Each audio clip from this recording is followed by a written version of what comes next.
Hello, welcome back to All For United WFC, final World Cup show of the year. We said I kind of teased it on the last one, the last Lionesses one, that it might not be the last, and because we were trying to get this one in the making. So if any of you have watched, obviously, our Legacy of the Euros one we did last year, similar kind of format. We've got Laura and Shahan to go through the first part, which is kind of focusing on obviously what happens next. Obviously looking ahead to the WSL. Obviously Shahan was there as well, the first person we've kind of spoken. Oh no, Alina was on actually the channel actually. So no, not the first person, but the second person from an English point of view. The first English person that we had that was there. So obviously can talk through experiences from that point of view and all of that, and just the legacy of the tournament, as you're going to find out. Obviously we've got Emma coming on in about half an hour, kind of a newer fan into the game, and talking about that, and obviously Emily a little bit later to talk about her time as well. So firstly, thank you everyone for joining. Jess as well. We'll who people will know. Laura's as big of a regular as me and Jess on this channel as well. But Shahan, I'll throw it over to yourself first, and then just start straight off the bat. Just ask you. Obviously, you were there in Australia. Just if you could sum up in 90 seconds or 2 minutes your kind of experience out there and what it was like and how the fans kind of embraced the Women's World Cup out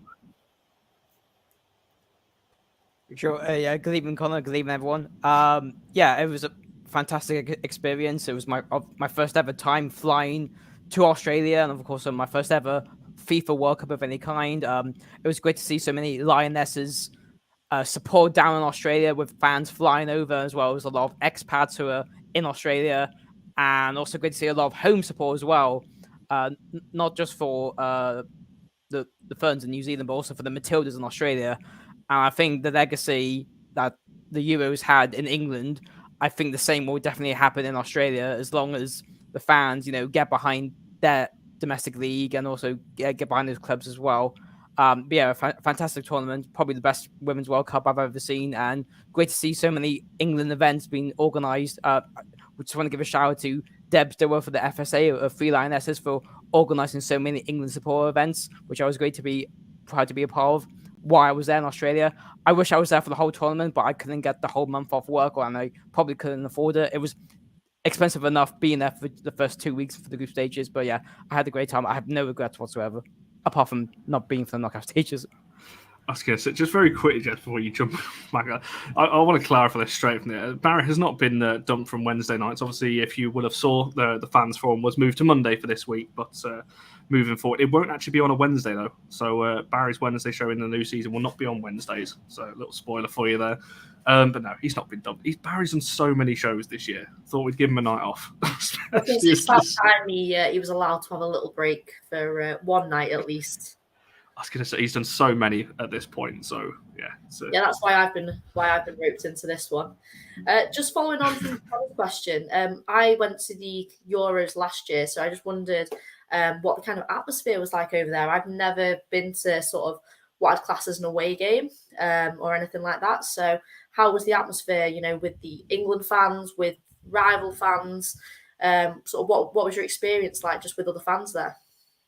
Oh, yeah. So compared to the Euros games last year, which I was at myself, for the Lionesses games, it was a completely different atmosphere. For one thing, the stadiums were a lot bigger. So I think they were definitely a lot bigger than the Sports Village, who did, for example. But yeah, I think a lot of England fans were the minority. At least at the games I was at. There was definitely, I think some games there was a lot of maybe local residents, like Australians or neutrals, and there was a small number of Haitians and Danish fans, as I could recall. There was definitely a lot of China fans at the game I was at in Adelaide.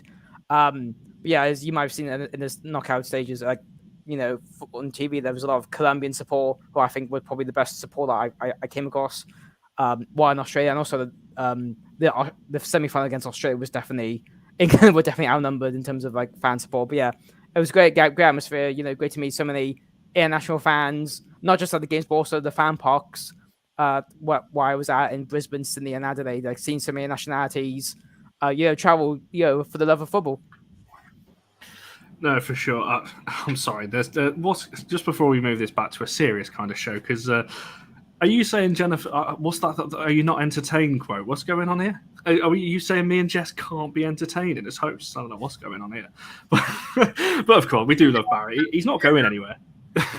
He's you know, he might be in the comments later or whatever. Barry's not gone. He will return, or he will be back very soon, for sure. So there's no need for a hashtag bring back Barry. He'll be back on the show very soon. You don't need to worry about that one. But Laura, kind of throw it over to yourself in terms of how you think the World Cup was received. Obviously, you know, you were on all of our Lioness shows over here. How you think it's been received, obviously during the tournament and now post tournament from an English point of view? How you think it's been, I guess, received as a nation? Obviously, we know it was always going to be a bit different to the Euros. Obviously, with it being right on your doorstep, it's always going to have that bigger, I guess, marketing push and everything else. But how you think it was received over here as well?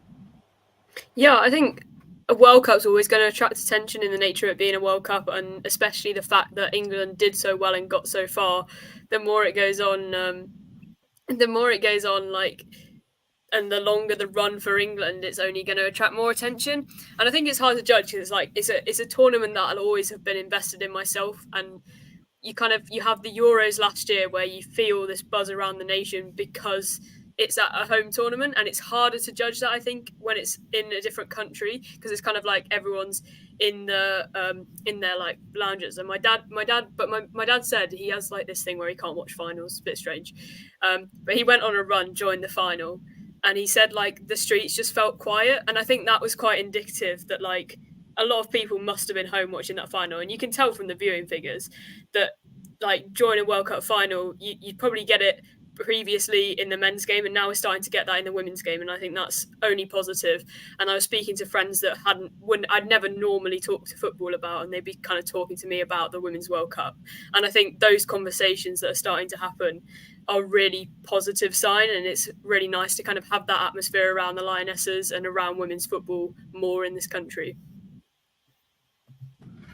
No, for sure. Just very quickly before Jess jumps in with on the next one. Well, John's already answered this, but Emma will be on about 25-ish minutes time to talk about her own experiences and things like that. Another debutant onto the channel, because we like giving it. We like Man United men's side a few years ago with all the youngsters on the Van Gaal, just giving out debuts just just because we can. Because we can. Yeah, sort of following on from that. We saw a huge increase after the home Euros last year with the attendances increasing in the WSL. Do you think a similar thing will happen this year after the World Cup? Obviously, it's a little bit different maybe with it not being kind of at home. Like Conner said, there wasn't a big marketing push like there was last year. But as you mentioned, a lot of people were kind of glued to their screens a little bit. So do you think that that'll help push attendances up a little bit this season? Yeah, for sure. And I think the WSL clubs, like you said, it's a different marketing, isn't it? Because I think the WSL clubs have got their act together a bit more. There's so many more in the kind of men's stadiums, the club stadiums, and the bigger stadiums that they should be in. And there's so many more scheduled for those stadiums. I think I don't know what United are doing.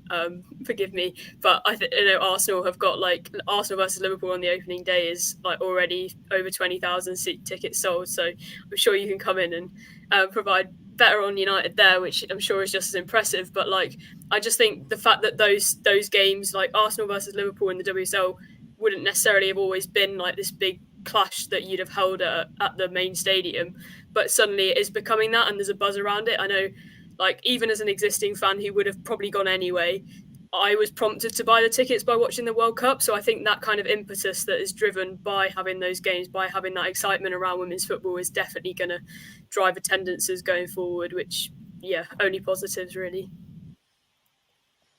Yeah, and yeah, following on from what Laura said about attendances and the legacy going forward. So for your viewers who may not be aware, I am a Bristol City supporter. I've been on the show before talking about Bristol City and also Grace Clinton's loan spell last season. But yeah, not because of the World Cup, but Bristol City actually announced at the end of that season that going forward, all of our games, or at least league games, will be played in the main stadium at Ashton Gate, which has a maximum capacity of 27,000. The club's already announced record season ticket sales of at least over 1,600 compared to the last two seasons in the Championship, when I think we only had like less than like 100 or 200 season tickets, season ticket holders. So I don't know what the ticket sales are for our upcoming games, but I know for a fact, like, I think there's some instances or advertising, of particular games, like, oh, come see like this team and which will probably garner more interest than like our opening game against Leicester, for example. No offense to any Leicester fans out maybe watching. I was going to say they're going to be unsubscribing now you've said that. But it's all good. There was a couple of comments I just wanted to briefly get to, because obviously there's a lot of transfer stuff around United obviously at the moment. Obviously this isn't we're not going to cover it particularly on this show because it's not the show for that. However, this one obviously does kind of tie into the World Cup. So Jess, I'm sure you're pretty happy with that one. Albeit, I will say you'll find out on the show that goes out when she's announced. She's not scored that many for club, so I wouldn't be expecting a prolific goal scorer to come in Miyazawa just yet. Maybe she will become that. I don't know. But having the golden boot and the golden glove World Cup winners in our squad is not a bad thing. I was going to say it's not a bad thing, and it's not a bad thing to kind of be able to brag about. You've just got to hope that she can kind of then put it forward into WSL performances. We kind of mentioned it pre-show. It's one thing to do, get the golden boot in tournament football, but it's something completely different to then carry that form into the WSL. We've seen a lot of players have a really good tournament and then sort of drop off. So fingers crossed that won't be the case, but we'll see. I was going to say, and also this one, I mean, no. No chance. We do not want anything. Mary Oates puts it best. I can't swear on here, so I won't. But Mary Oates says it best. You know what I'm talking about. And Laura being the Arsenal fan, obviously, on this channel, if that deal happens, I think we might have to relook at getting Arsenal fans on here again. If you take another player from us, even if it's next summer on a free, that's even worse, I think. So, oh God, we'll see what happens on that one. I guess a kind of follow-up question to that, and talking, obviously, moving this on to the WSL post-tournament. We saw, again, obviously last summer, the impact, particularly around the Lionesses, had in drawing crowds in. There was also a lot of talk, more social media engagement. There's a lot more kind of media pressure on these players. How do you think that's going to affect them going into this season? Because now we've got players, particularly just mentioning Mary Oates, a prime example of that. She's now been thrust onto the world stage. She was anyway kind of a household name for most, but now even more so. Like, I've got people who really couldn't care less about women's football, but they know who Mary Oates is, obviously because of that save in the final and everything else. But Laura, for yourself, I'll throw it to you first, and then obviously Shahan following on this. So from an Arsenal point of view, obviously you've got a couple of the Lioness obviously out injured as well, but having those players, Russo being one of them, pretty much going to be a household name as well. How can you see that impacting them too much? Can you see that being an impact? And also, I guess, your thoughts on what happened, what we saw post-tournament, players having to, I guess, correct the narrative that they weren't appreciative of fans by that whole thing with the airport and everything else, that tweet that kind of went around the houses and so on. So how do you think that's going to affect players moving into next season post-World Cup? I think this is where it's really important that women's football gets the investment it deserves, in the sense that these players have got to be supported like you would see in established like the men's game. I think having that media, the levels of media training that you receive, the kind of support in the behind the scenes, like psychologists and all that, I think having that to fall back on will be really, really important in terms of that. And I'm sure hopefully England will have that set up, and hopefully it will be those WSL clubs, whether they have that set up as well.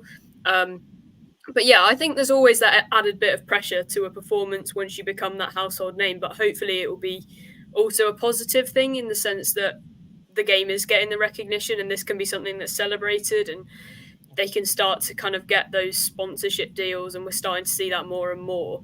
We can, like, that should be something that's both celebrated but is also kind of a byproduct of the success, and comes with its negatives as well for those players. But hopefully, I think if they're supported in the right way, obviously it's going to affect different players differently, and it's so hard to tell how it's going to affect them, and maybe we will see a few drop off or like have problems because of it, but hopefully they receive that right support, I think.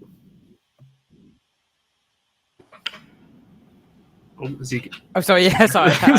Yeah. So I'm hoping, obviously, with the success of like the popularity increasing, because of the World Cup, I hope, it's not just WSL teams that get new fans or new interest. I'm hoping it goes across the pyramid as well, with the Championship and the National League. Both of those seasons have started recently. And I hope, there's an impact, in not just in England, but like, in all the countries as well, like especially those that participated and sorry, I've lost my train, which is bad for a live show. But yeah, I'm just saying from a Bristol City point of view, it's great to see, like, you know, we did have a player, Chloe Mustaki, who was in the Ireland squad, but she didn't get to play. But we have since signed Megan Connolly, who left Brighton before the World Cup, but she's now joined us. And we have two Jamaican internationals who didn't play in the World Cup, Shania Hales, and also the returning Satara Murray. So I'm looking to see, you know, what they'll do, and hopefully they'll make it called up as well. And who knows? I don't know whether is there like the thing where clubs receive money if a player plays in the World Cup, like it happened 4 years ago. Laura's So I nodding remember her hearing head. that. I think.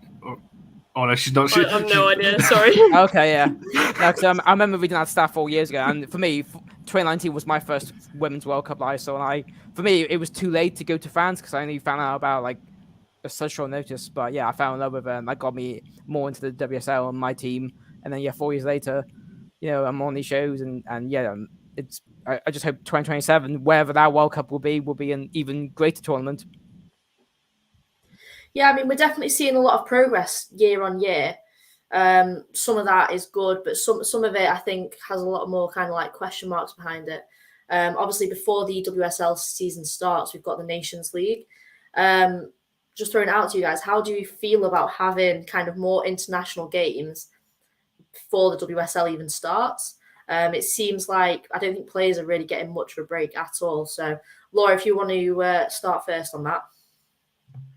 Yeah, I'm of the give them a break opinion. I think the schedule's overloaded as it is for the women's game. Like, I don't know the stats, but it's like they haven't had a proper break since COVID, right? Like with summers and everything. So, and they're not going to get one next year because it's going to be the Olympics and then is it Euros again? And like, I just think that's absolutely mental. So I think we just, I think you need to give them a break, give them a rest in the schedules. We're seeing like an absolute increase in all the injuries that are happening. And I just think it's not necessary. Like, it's great because you can benefit from the kind of soaring interest in it. But I think other than from maybe a financial perspective or like keeping that interest going, I don't think it's worth the kind of detriment that it could have on the players. Yeah, I just find it so crazy like that there's a international break before the season even starts. I mean, there'll be an international break in the sense of like the championship and National League maybe, but yeah, I just find it so. I mean, it's great to see like the Nations League happen in the women's game, but yeah, I think the timing is a bit bizarre. I mean, from a Bristol City point of view, I'm not sure how we'd be affected. I mean, we have Wales and internationals from Wales, Scotland, Northern Ireland, Republic of Ireland, and Jamaica and Denmark. Oh, well, obviously Jamaica's not in Europe, so but who knows? That I assume that they probably have international games as well. But yeah, it's very bizarre, and I hope the fixture congestion eases over time. And of course, I think the news broke earlier this week that the Conti Cup group games have been announced, which I'm guessing you guys won't have to worry about because you'll be in Europe next season. So, you won't have to worry about so soon. Okay. Fingers crossed. Yeah. Should we get to the groups? But yeah, I think this whole thing, I can understand, kind of. You know, they want to obviously capitalize off the back of. I've literally 4 or 5 questions have just sprung to mind literally as I'm started talking there. But like, I can kind of understand it, obviously capitalizing on the momentum of the Lionesses and so on. But it feels very much like women's football is still 10 years, looking at it as it was 10 years ago, whereas the international sides drive the revenue and so on. Whereas I feel like the WSL in particular, and not just the WSL, look in Germany and Spain and so on, the leagues are catching up and overtaking international attendances. And I think it needs to be looked at that it's not just international fans anymore. There's plenty of club fans out there. We see it at United. Look at the tickets sold for the first few games at United, the season tickets, record sales. The first few games look like they're going to be a sellout at Lee. You know, that conversation is going to come around at some point, whether United need to move away from Lee because of those kind of things as well. They kind of led me on to a question that's not actually on our sheet, but it's something I wanted to ask you both in terms of, obviously, the games now, obviously, Arsenal kick off their Champions League campaign next week, I believe, actually. So it's a little bit different for you guys. But from a United point of view, we've seen recently Georgia Stanway announcing that we're playing Bayern Munich next week on BBC Breakfast, which mental. United tweeted at the weekend that we played Leicester behind closed doors. There was talk of a game tomorrow. That's been removed, but not confirmed by United. It's just stuff that you hear that's now been moved. Laura, what do you think on this? Because we saw this post Euros as well. Do you think it's, I guess, a detriment that clubs aren't capitalising on the growth of the game through the World Cup, that all of the games then are behind closed doors straight after the tournament? And there's just no info on it anyway. I don't know whether this is the same. Obviously, Arsenal's a little bit different because you start your Champions League run. But it's a bit weird that we've got this international break at the start of the season. Like, before the start of the season, England play 5 days before the start of the WSL. But we've got all these behind closed doors in. So for newer fans, there's no way in because you've got all these other games that are behind closed doors and then an international break again. Yeah, it feels like the international break should be replaced by these friendlies being a bit more open. I think that would be a much better use of time because there's obviously people coming into the game that might not understand it as much, but you can soon learn and pick these things up by the community that exists. And I think people appreciate that a friendly is not going to necessarily be to the same standard as what you see in the flow of the season, and that's expected in any game you play, any sport you play. Pre-season is always going to be a test, a run out, let's test these things, let's get fitness up. There's going to be different aims rather than just winning. So I don't think it's necessarily a negative thing to let fans in and let that kind of atmosphere build. They're going to be lower attendances, they're going to be slightly slower paced games potentially, but I don't think that's enough detriment to not allow that momentum to continue. I don't think it's going to put people off. I think it's just going to let people see their players at maybe like a closer angle. So yeah, I think it makes sense. Like, why wouldn't you open it up? I guess you can have some behind closed doors friendlies. You don't want to give all your tactics away maybe, but I don't think it feels silly to not allow that fan access. I think that's how you get close to the game, and it would be a much better use of that time than the Nations League. Yeah, and again, following on, but yeah, from a Bristol City point of view, as far as I'm aware, like, I don't know that if any preseason games have already taken place. If they did, they were probably behind closed doors, and the fans aren't aware. We've just seen today that Bristol City will play a preseason game away at West Ham next Sunday. I'm not planning on going to that at the moment because I was saving that trip, to be honest, in the league. But at least there is one game for both sets of fans to go to. The club did have an open training session at Ashton Gate last week, but it was announced within like 4 days' notice, and I wasn't able to go because it was on the Friday, so a lot of adults would have been working, and also I was already busy that day. But yeah, I'm thinking,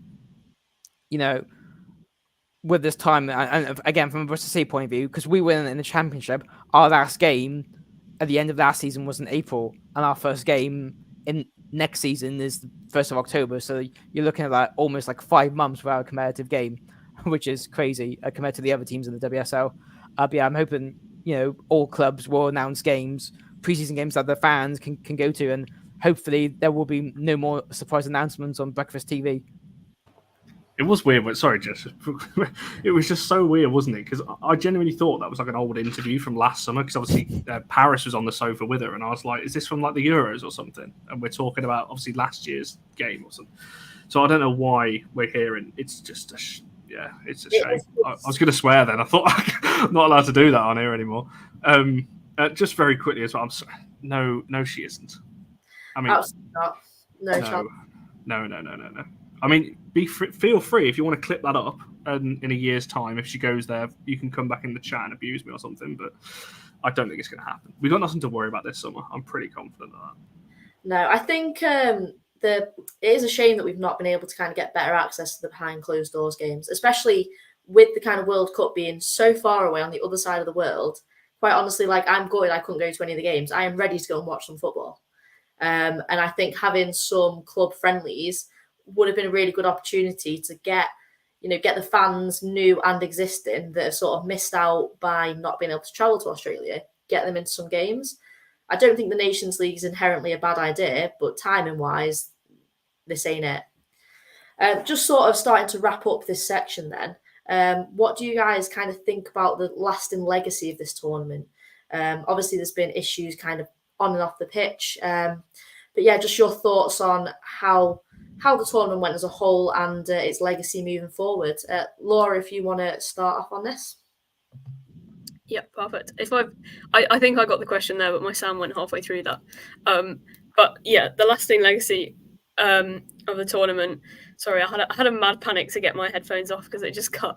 So I think it's a great display of not just women's football but women's sport, of what exactly that can be achieved, especially in this country. Of like, look at this like relatively young squad and how they've got through that tournament. It wasn't always the prettiest football, but they've kind of scraped through that tournament and got to the final somehow. And it's just like completely like joyous in many ways. The win off over Australia, the kind of momentum that was built throughout that, and look exactly what this squad can achieve off the back of that Euros. And I think that's what makes it even more special when you see this squad kind of grow together. So I think that is a key thing. And then also, like, let's use this momentum to kind of build and show that. I think it's really sad that you need the success potentially to show why investment is needed and to show that this is something that is worth investing in. But now we're here, let's use that to kind of grow that momentum, grow that support, and get that investment and show this is like a really viable thing to invest in.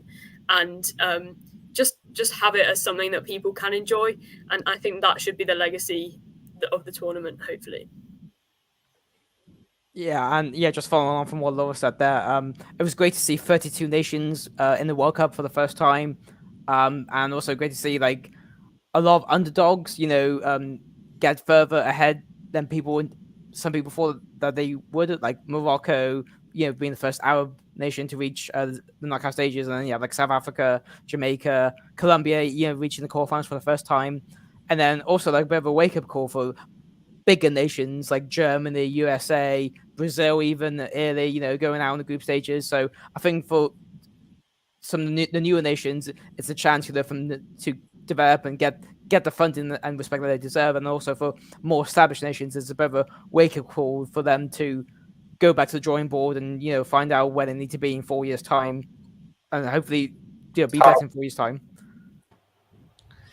No, for sure. I've got a kind of quick fiery question, I guess, to wrap this one up. I think, yes, to answer your question, look, yes, you did answer that. Considering your sound went halfway through that question, I think you answered that pretty well. And everything else. I struggle when I listen to what people are saying, let alone when I can't hear what they're saying. So, but if you can pick your standout moment, it doesn't have to be on the pitch. It can be something It could be something that you saw. It could be a fan moment. It could be something that happened while you were watching the game. Whatever it is, something that happened during the World Cup. What would be your standout moment? Shahan might have a few being there.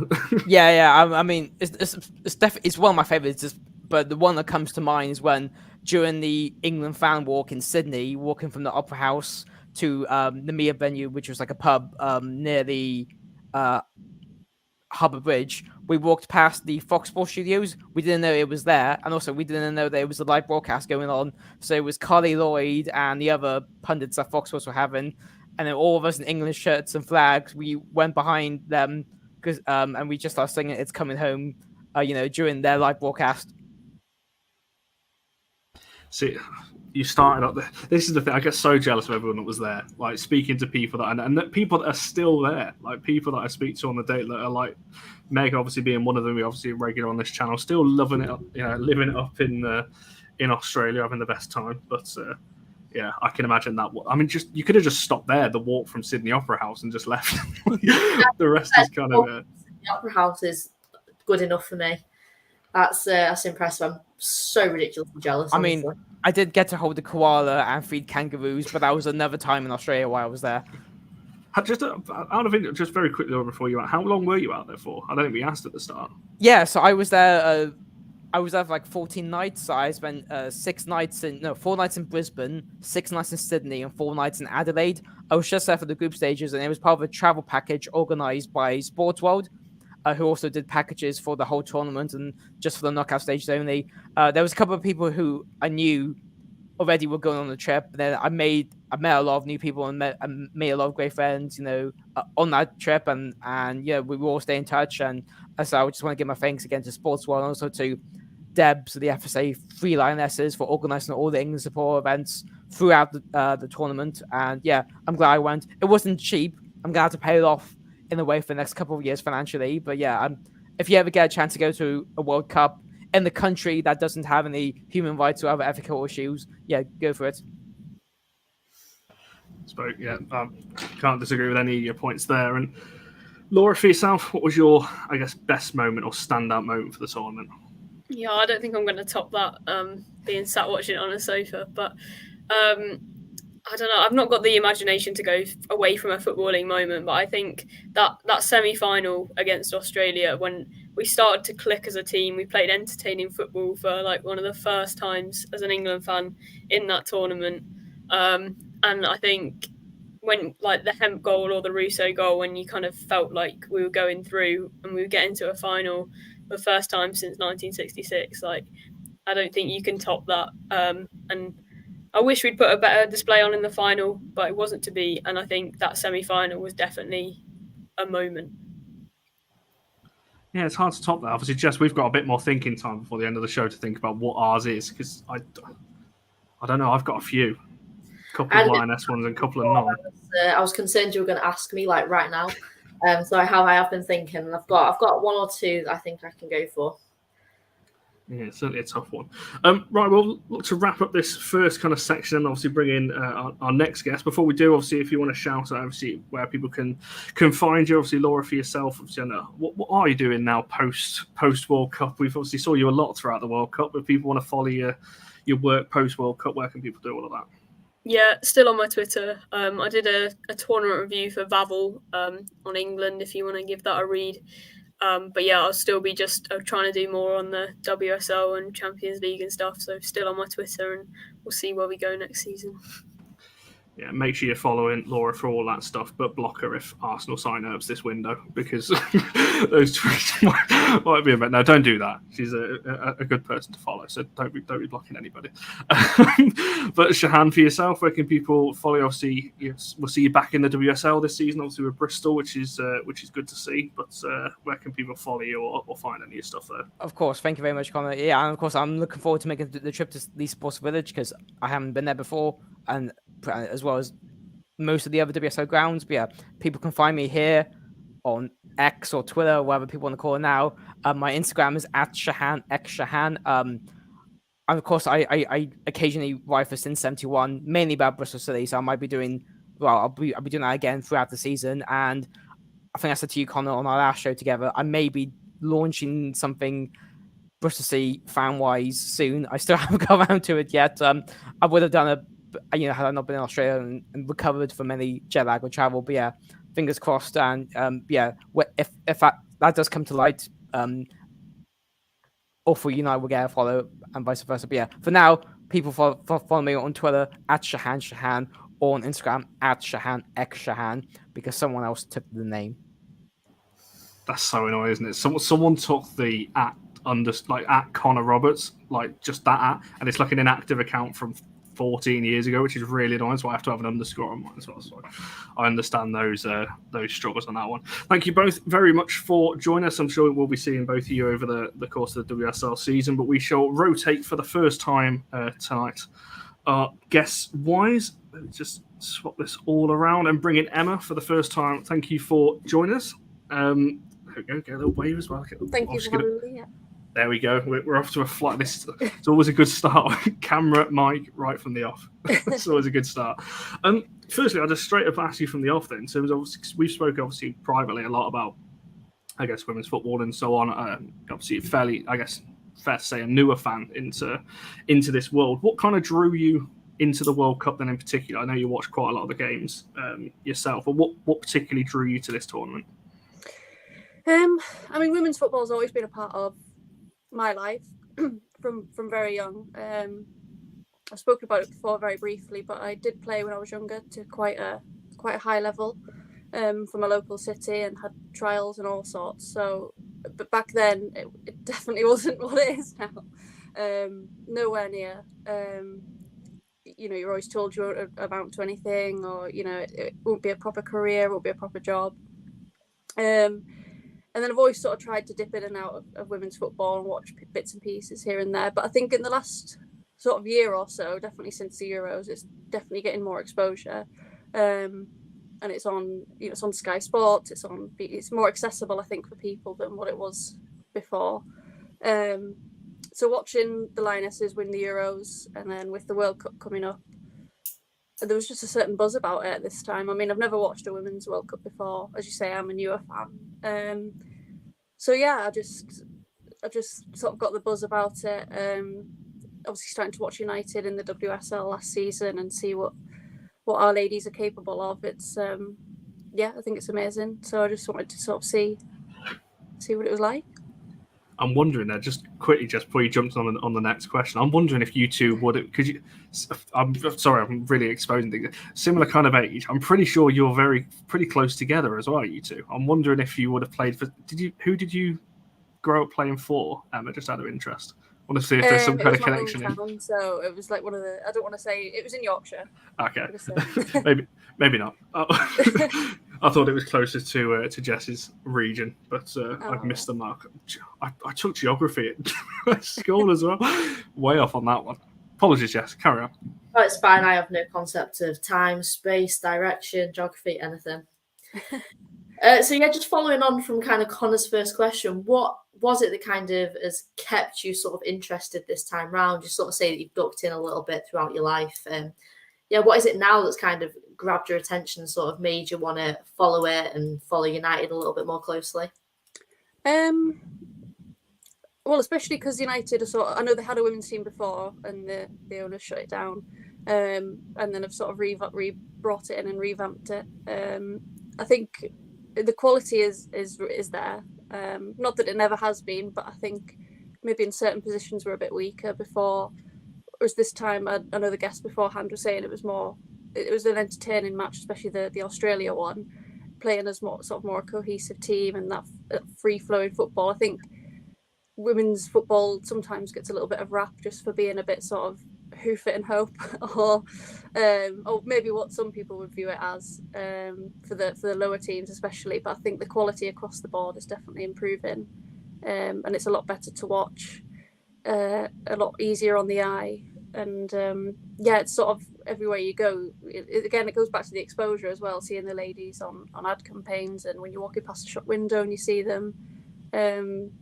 So yeah, I think they're just more in our lives, just like the men have always been, but rightly so now the women.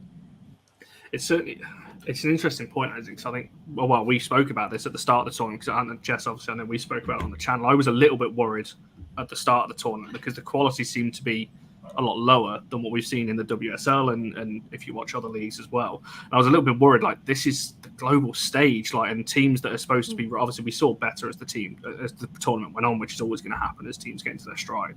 But I think they're whether that was tied or whatever it was, the tournament didn't start particularly well, I don't feel, from a quality point of view. Is something we spoke about a lot here, and I feel like that needs to be said, from fans who follow it consistently, or whether that's new fans or people who don't watch it. I think it's a justifiable observation, I think, on that one. You kind of led us on nicely onto the next one, so you mentioned obviously a little bit about the marketing there and so on. Obviously, the Euros, as we said in the last segment, was pretty easy. It's in this country. It was in everyone's faces and everything else because the games were on our doorstep, obviously being at Wembley and so on, following on from the men's one, which obviously was at Wembley as well. But I guess the marketing pre-World Cup, do you think there was enough of it? Do you think it was advertised enough? Obviously, we can only speak from a Lionesses and England point of view.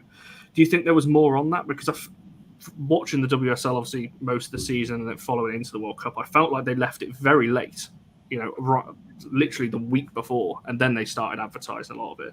So I'm just intrigued for people who, I guess, aren't like really enclosed in this kind of women's football bubble, that has the marketing got out to newer fans, and whether that's people like yourself or people that you spoke to that aren't as invested in women's football, has that marketing got out to people like that?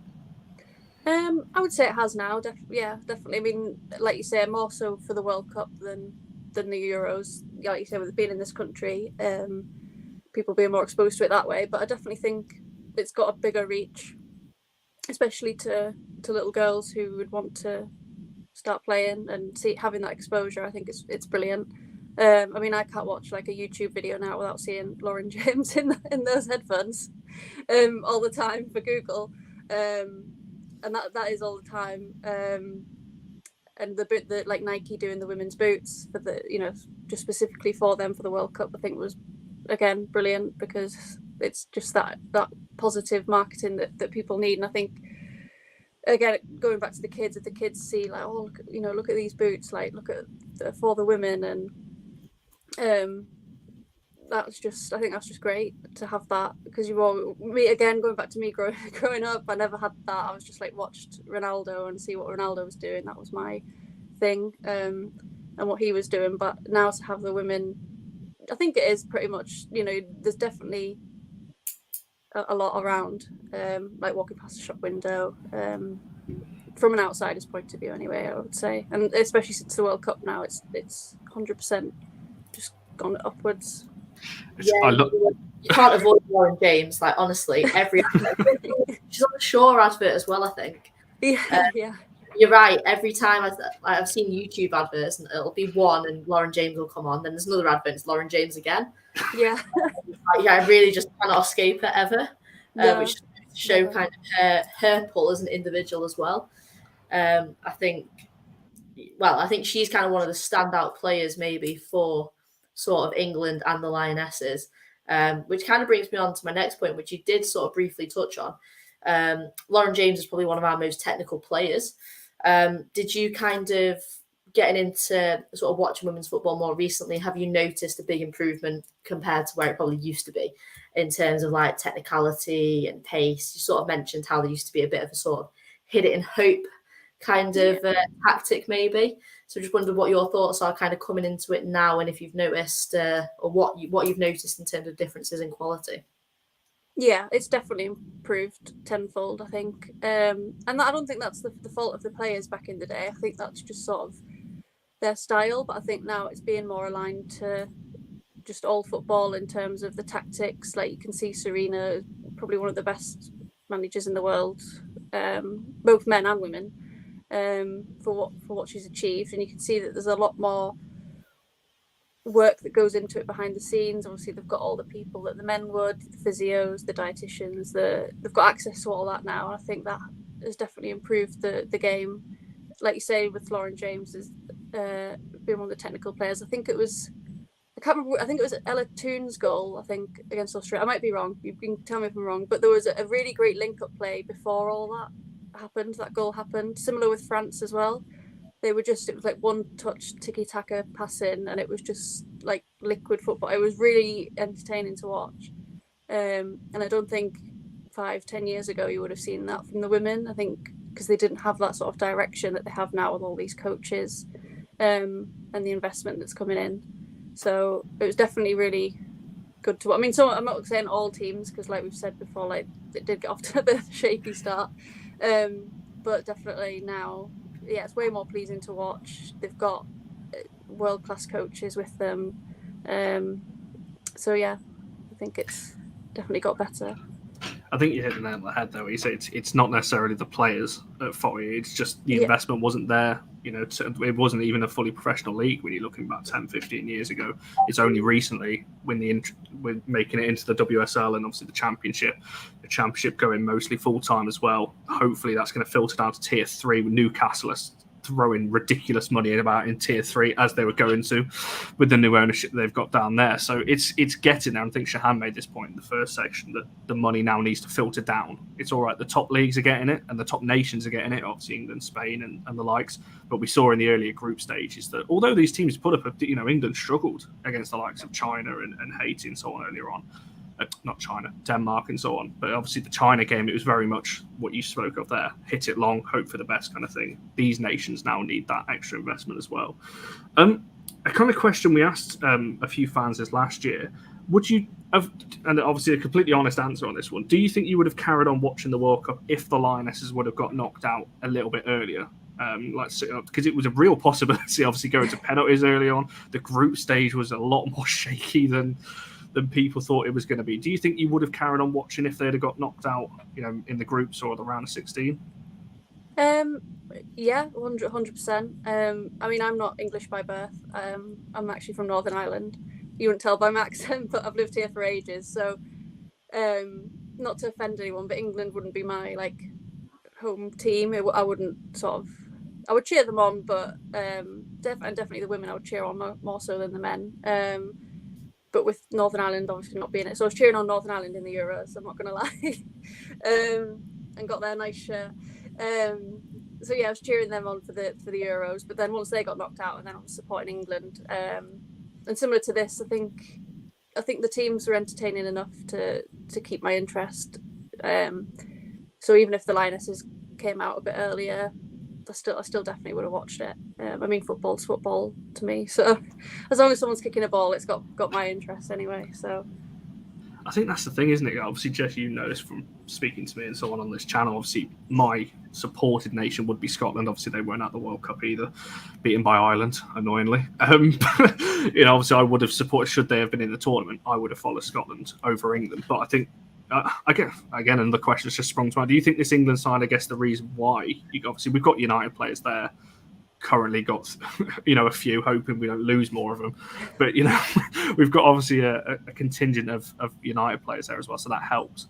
But do you think you follow, I guess, the English side more because they feel a little bit more, the word that I always hear from newer fans is they seem relatable, like they're a lot more, I guess, connectable than I guess obviously men's sides are with the money in the game and so on. Do you think that's maybe why you connect more to the Lionesses than you said they're maybe more than the men's side we would? Yeah, 100%. That was the word I was thinking of when you asked the questions. Definitely, they're more relatable. They seem more in touch, like a closer reach than the men. I think the men sometimes, certainly at the bigger clubs, can be very far removed from the fans. Not all of them, but some of them. But I definitely think the women and most of the Lionesses are definitely within reach of fans. And I think even if it gets a little bit bigger, I think if they stay like that, it definitely makes a connection with the fans a bit more personal and a bit more sort of, oh, they're one of us sort of thing, and they're not this sort of high, unattainable person who's just icon-like to people. They're just one of us, and I like that about them. I mean, I watch like Ella Toon's vlogs and things like that. I've started to watch, and she's getting on the tube and stuff, and I'm like, no like men's England player could do that, but I like that. And I'm just staying down to earth. I think it's great. I have to say I love Ella Toon's like little vlog things. I just find her so funny. I'm sure she's done one that I watched ages ago. I think she was on a train or something, and her opinion of trains is the exact same as my opinion of trains. I'm pretty sure she just moaned the whole time about being on a train. I was like, do you know what? Yes, girl. I totally I am the same. I just find the whole team like pretty relatable. The way they kind of interact with each other, the way they are in sort of interviews. I look at them and it just reminds me of people that I've played football with in my life, which is nice. And like you say, you don't really feel always that kind of relatability with the men's team. So do you reckon that kind of moving forward, you're going to continue to sort of follow the women's team, if that's obviously United and then in future tournaments, kind of England? Yeah, definitely. I'm definitely aiming this season to go to at least 2 or 3 WSL games. Probably at the Sports Village, but if they're Old Trafford, I think that'll be special. I don't know. I haven't seen the schedule list, but I think would there be at Old Trafford more this season, or? Oh, we got a Manchester derby to look forward to at Old Trafford this season. Well, I'll probably go to that. Make sure you get yourself to that one, definitely. Yeah, that's not the only thing that's made it into my calendar at the minute. Although I am a season ticket holder now this season, so I know. Enough pressure from me. Yeah. Just buy it. There we go. Sorry, I'm carrying. No, that's fine. No, that's great. So I definitely want to go to at least a few games this season, because it is normally a bit of a trek for me, but I do it for the men, so I don't see any problem doing it for the women, especially for the similar quality of football now. And I think it'd be I think it's a great atmosphere. I think the women's fans are a lot more careful what I say here, but they're a lot more sort of inclusive, and you feel a bit safer, I think, at a women's game with the families going and things like that. I think the men's can get a bit sort of rowdy sometimes, a bit heated, but I get involved in that, so I shouldn't complain. But you're a secret instigator of it all. Yeah. I'm the one shouting at everyone, but no, definitely, 100%. I'll go to some this season. It's going to be interesting actually to see what our attendances are next season. I think I said it in the first part. Obviously, looking at Arsenal's second game of the season, that looked like that will be a sellout, I think, by the time we get around to it, providing they don't shaft us and start moving the kickoff time like they did last season and stick it midweek. So obviously we've got that one to look forward to. We've obviously got the away game at Villa, that away and sold out within 4 or 5 days, which I think the allocation was around 2,000. So again, seeing that, fantastic as well. So it's going to be interesting to see how many fans of the Euros, because you mentioned Tooney and Earps have just skyrocketed there. I remember watching them a few years ago, away at Arsenal in the Conti Cup, and there'll be fans that before me that have seen them before that, and it was like you could go up and speak to them, and like they were there hanging around with a few fans outside the gate. Now it's like they are, superstardom levels, particularly those two. A kind of question, again, this is I don't really know how to phrase this one, but obviously there's been a lot of issues post World Cup that has come out, obviously particularly with Spain, that we're seeing at the moment, that is constantly ongoing. If fans of women's football more closely, I guess, have known about it for a long time, there was a lot of issues with Spain obviously missed a lot of their squad last summer as well. Has this, I guess, affected your view of the tournament as a whole in terms of the issues off the field? Because Spain is the big one, but they're not isolated. Canada have had issues with their federation. Zambia have obviously got issues with their head coach at the moment, talking about assault charges and things like that with the players there. There's obviously Jamaica and all these other nations, they had to crowdfund just to get to the tournament and so on. Has that affected your view of the tournament, or do you kind of see them as separate things? Because at the end of the day, obviously Spain are the world champions, fully deserved for the players. But obviously this stuff that we've seen afterwards and the ongoing circus that we've seen since, with the speeches and the mother locking herself in a church and all this kind of stuff that's come out since, it's getting ridiculous now. But has that affected your view of the tournament at all? No, I wouldn't say. I mean, it's obviously clouded it, which is a shame, like you say, for the Spanish players who have won it and won it in their own right and in a good way. So I think, it was sort of, for about maybe 12 hours after the tournament, it was, well done Spain. They've won, and then like you say, for the last week and a half, it's just been the other side of it. But I would say it would be separate for me. Definitely, I think it's definitely put a cloud over it, and it's unfortunate that it happened. But yeah, it's definitely separate, definitely. But in a way that now it's happened, it's exposed obviously bigger issues, and things are sort of moving and hopefully getting rectified with the amount of people who have spoken out as well. I think just on this, Jess, I'll throw this over to you now. Actually, I'm asking you a question. Just mix it up a bit. But I think, are you surprised at how big? I guess that obviously it was always going to go big with Spain winning the World Cup. I think we spoke about this after the final, that them winning might actually put a massive spotlight on them and on the federation. That a lot of women's football fans have been talking about this for months pre-tournament and so on. That this obviously was going to be an issue. Are you surprised at the level this has gone to? Because it's now mainstream news, like everywhere, like in most countries now. Are you surprised at the level it's got to from that side?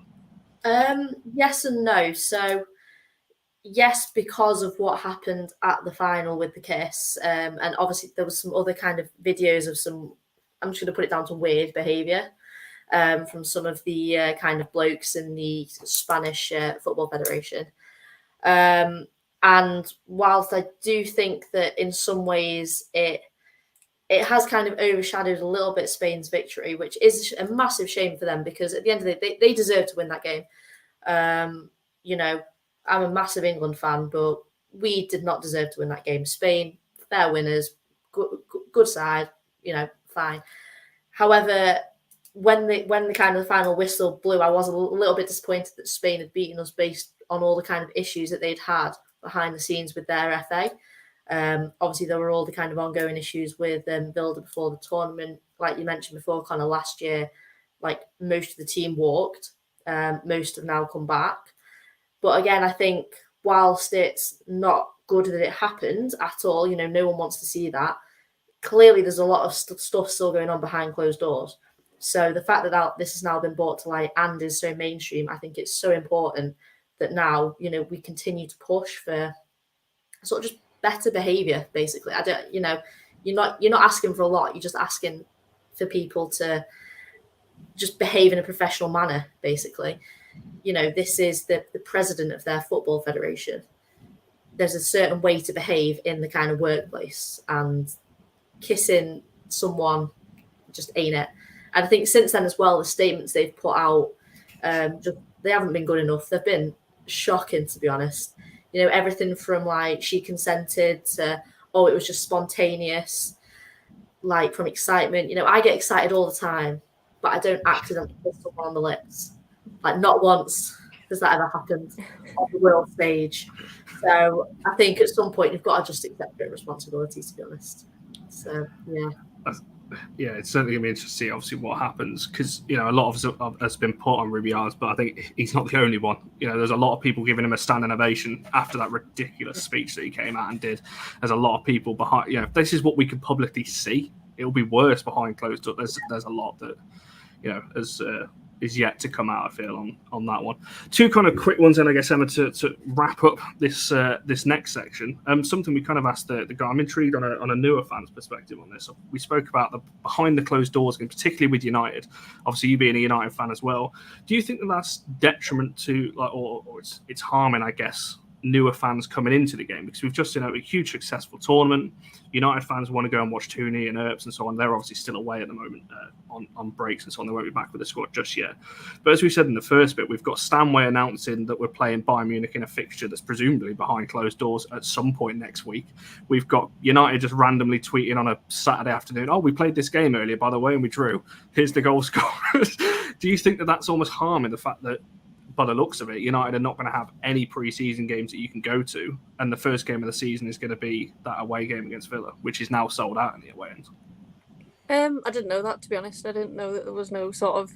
So that proves the question, I guess. I didn't know that there was any, or lack of, pre-season.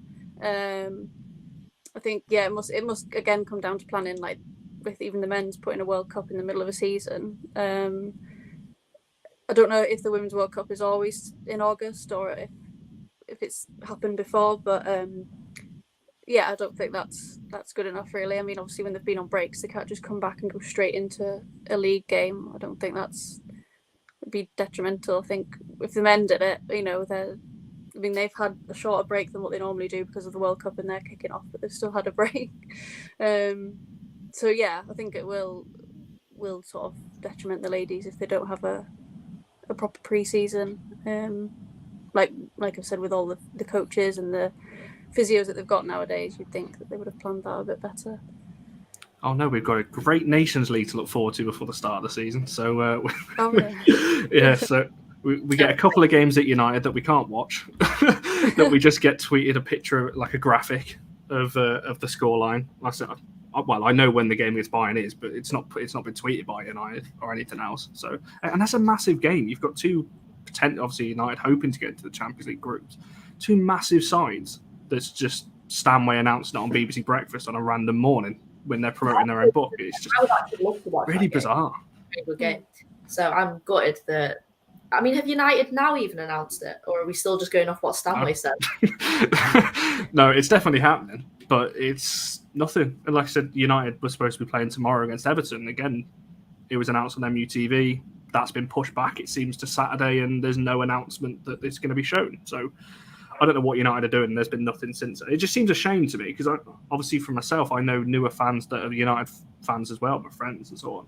They're like, oh, yeah, World Cup's finished. Is there any United games to go to? I'm like, well, there is, but you've got to wait another 6 weeks off the back of the World Cup to go and watch them because there's no pre-season to watch. I just think it's a little unfair, and I just think it harms new fans coming in because you're not carrying the momentum on. You're going, this year in particular, World Cup, load of games that you can't see, then a Nations League again. It's like another international tournament, and then into the season, which, yeah, as I said, that Villa away, you can still get tickets for Villa, but the away end sold out. So if you want to be with United fans, you might be scattered about at Villa Park. Final kind of question, and Emma, to yourself, and then we'll rotate around again. Just if you can pick one best moment of the tournament, what would your standout be? Doesn't have to be on the pitch, it can be around it or off it. My moment would be, I know this isn't probably a good one because it didn't affect the game in any way, shape or form, but when Mary Earp saved that penalty in the final, there was a chance, and it was like, and the roar that she gave afterwards, and shouting at everyone. But I think they took so long to deliberate on that handball, and then to get the penalty, and sort of Spain thought, right, this is it. and then the save was just amazing. And then it sort of reinvigorated everyone, myself included. And I think it was just a buzz that they're still in the game, and there's still a chance it could come back. But yeah, for me probably that one, even though it didn't actually affect the final result at all. But yeah, it was a great moment. See, I quite like that because there was a certain like I just jumped off the sofa and just shouted because it was like it's a shame that England couldn't capitalise off the back of that, because there definitely was a shift, for those like that minute. I think England broke down the right hand side, didn't they? So yeah, it's a tough one. Jennifer's going for the Toon. Obviously, Toon didn't have a great tournament, but we've got that to hold on to as well as United fans. So we'll see on that one. Emma, thank you so much for joining us. If people want to follow you, obviously I know you do some nice edits and things like that, obviously particularly for the men's side. If people want to follow your Twitter account, things like that, where can people find your account? Yep, so I'm on Twitter or X as United Emma _, but it's UTD Emma _. And I've actually mentioned the edits. I'm about to launch an Instagram as well for those sort of more pictures. I'll probably include the women's as well, just some retouches and things like that, and just make them look more snazzy than they already do. But so yeah, that'll be United Emma _ UTD Emma _ on there as well on Instagram. Nice one. Be sure I'll put all of this in the description, everything that people are shouting at, so people can do that, and obviously we'll give it a retweet off the account when you launch that Instagram page. I'll see, learning exclusive live on air. That is exclusive. Yeah, there you go. Live on show. There we go. But thank you so much for joining us, Emma. We're going to rotate guests around again. Absolutely no worries at all. Here we go for the final time tonight. Emily, thank you so much for joining us for our third section of Thanks for having me. World Cup show. Another debutant as well, I believe, because I don't think you've been on the channel before, unless my memory's gone really bad on that one. Before we kind of get into questions and things like that, just if you, I guess, want to introduce yourself, what got you into journalism, obviously, I guess your road to the World Cup, if you want to call it that, and just what got you into it, really. Yeah, I mean, I left school, left college, and didn't really know what I was doing, and somehow along the way ended up deciding I was going to do a journalism degree, and I don't know why or how, it just ended up there. And I loved it, and then started doing sports stuff around it. It wasn't a sports journalism course, which was a general multimedia journalism course. Absolutely loved it. And then I worked in cricket, I played cricket, did a lot of stuff in women's cricket, and then ended up doing more stuff with football, or followed football, came from a football family, was not very good at playing football. And then, just started doing that, left uni a year ago now, and then started freelancing, started just doing some voluntary stuff, trying to test the waters, and then everything kind of snowballed and ended up with some really good clients and some really fun stuff. And then did the Euros whilst I was kind of finding my feet, just left uni, kind of figuring out what I was doing, and then just ended up being told, right, World Cup, off you go. So that's quite a journey there. John's really happy now because he's got a fellow. Anyone who knows me knows I'm not a cricket fan at all. I can't get into it at all. So John's happy. Rules, so I'm useless at it. Yeah, it's an acquired taste, and I don't think I would like it if I hadn't grown up playing it. Because I don't ever remember learning it because it was just there. I could learn it as I played it. So now it's like I get it, but I could never explain it to people. I'm like, this is how it happens. It just seems like a lot. Every time the rules have been explained to me, I immediately forget. So I've just given up at this point. If it's on, it's on, and I might have it in the background. I don't mind. Is it the T20 where it's like just over dead quick? Yeah, T20, the 100. I think is people they like it because it's quite insane. I just smack the ball about. That's it. It's basically like football with a stick. I don't know about that. Maybe. It's too long for me. I can't be dealing with that. We'll kind of start off with this question in terms of, did the tournament, I guess, live up to expectation? You can answer this obviously from a journalist point of view and also from a fan perspective as well. Did it live up to what you expected when you flew out there? Yeah, I think one of the things with this job is like you kind of go into things with a lot of expectations, but also at the same time with no expectations. And because it was my first major tournament away from home, obviously the Euros was on my doorstep, and then going to the World Cup to the other side of the world, my first World Cup, like I didn't know what to expect, but at the same time, like I had so much hope for what it would be like, but I just had no idea what it was going to be like. So it's really hard to kind of, now I can look back and be like, it is everything that I would have wanted. Obviously, if England had won, that would have been great, but just in terms of how the tournament went, the 7 weeks I was out there for, just being able to, the personal triumphs, just working it, like it was everything I would have wanted. But at the time, I didn't know that it was meeting my expectations at that time, if it makes sense. Like I didn't know what I was expecting it to be like. So when it was happening, it was like, oh, this is so cool, this is great. But I didn't really go into it expecting it to be this big thing, like whatnot. Like I don't really remember what I thought it was going to be like. I just now know how much fun I had. So it's a bit weird. No, I mean that sounds pretty incredible, to be honest. I'm, like I said before, I'm so jealous of like anyone that went out there. So sort of following on from that, you mentioned that you sort of worked the Euros as well. What kind of differences or what similarities did you find between the two tournaments? Obviously, a home Euros was kind of a big deal here. What were the sort of differences or, like I said, similarities between that and going to Australia, literally the other side of the world, for the World Cup? The Euros, it was weird because the start of the Euros, it still felt like no one in the UK really knew what was going on, or that they knew that there was a Euros. It wasn't really until at least from my perspective, it wasn't really until, I guess, the Spain game that I felt the buzz had started to really come. Whereas like in Australia, obviously the other side of the world, we got there and it was like World Cup banners everywhere. Like people knew it was happening. And I guess Matildas and women's football in Australia was starting to build. It wasn't there yet, and obviously the World Cup's been incredible for that. But you kind of had this buzz from the get-go, and I guess with the Euros as well, is that there was more hands on deck. It was on, it was spread out. It was a lot easier to cover, whereas at the World Cup, I was exhausted. It was a lot. Time difference was mental because you'd kind of start the day knowing what you'd wake up and you'd know what needs to be done, the follow-ons for the day before. And then you'd have this weird block from like 11 a.m. to 5 p.m. where everyone back home was asleep, where you'd like either do more work or you'd go and do something.